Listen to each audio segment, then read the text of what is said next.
Hi everyone, my name is Morgan Kainu and thank you for dropping by to learn more about my research and how I use anthropology.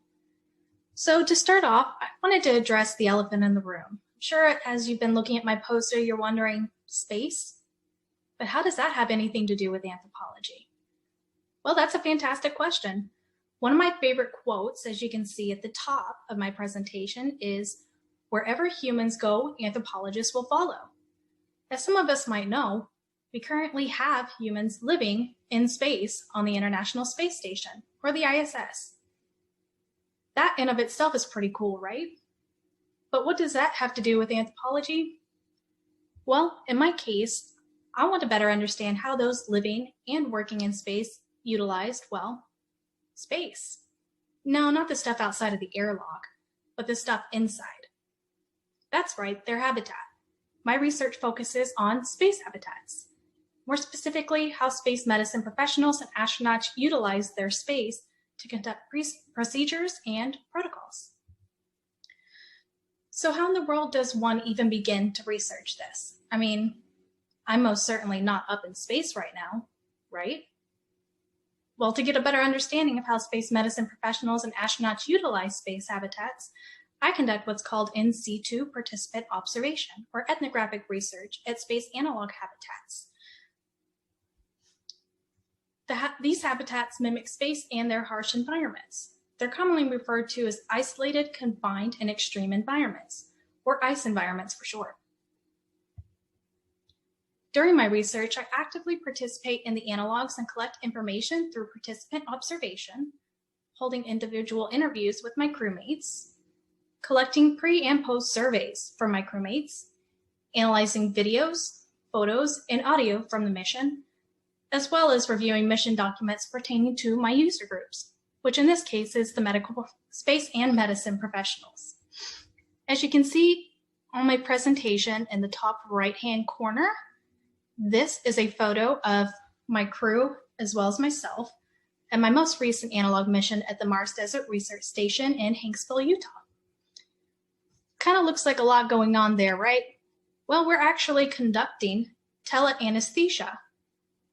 This is one of the many different procedures and protocols that space medicine professionals might have to consider while living and working in space. As an added bonus, I also wanted to include a quantitative factor to my understanding of the utilization of space. For my research, I have also included the use of electroencephalogram machines, or EEG for short.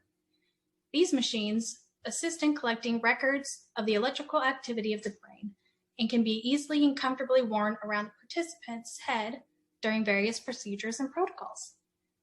I personally was interested to utilize both the qualitative and quantitative to understand when people's brain waves trigger something that they're comfortable with and uncomfortable with in these different types of ICE environments.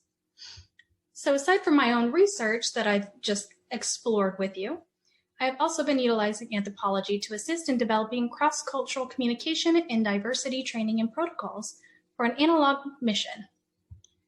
I'm presently Chief Operations Officer for a startup analog company called Everest Innovation Lab. Our mission at Everest Innovation Lab is to train the next generation of astronauts, and that could mean you, or your neighbor, or maybe even your professor or colleague, or maybe even a farmer in Hawaii or Nepal. We seek to provide training to both the general population as well as the scientific and professional community. As the space industry continues to rapidly develop and the reality of space travel, tourism, and living off planet becomes more of a reality, we are preparing to train and educate those that could be among some of the very first few astronauts to partake in this new endeavor. Now, if you adventure yourself over to the bottom left-hand side of my presentation, you will see some of the most marketable skills that I utilize within not just my research, but also my career as the Chief Operations Officer at the Everest Innovation Lab. Of course, this certainly isn't a complete list of all the skills, but they are certainly marketable and I find myself using them daily. To list them off, I quite frequently use data and text analysis. I design surveys and help analyze them to better understand what's going on. And as mentioned before, I use qualitative as well as quantitative research and analysis. User experience, which, if we just sidetrack ourselves a little bit and move over to the right side of my presentation, you'll see some screenshots of the inside of the Mars Desert Research Station in Hanksville, Utah.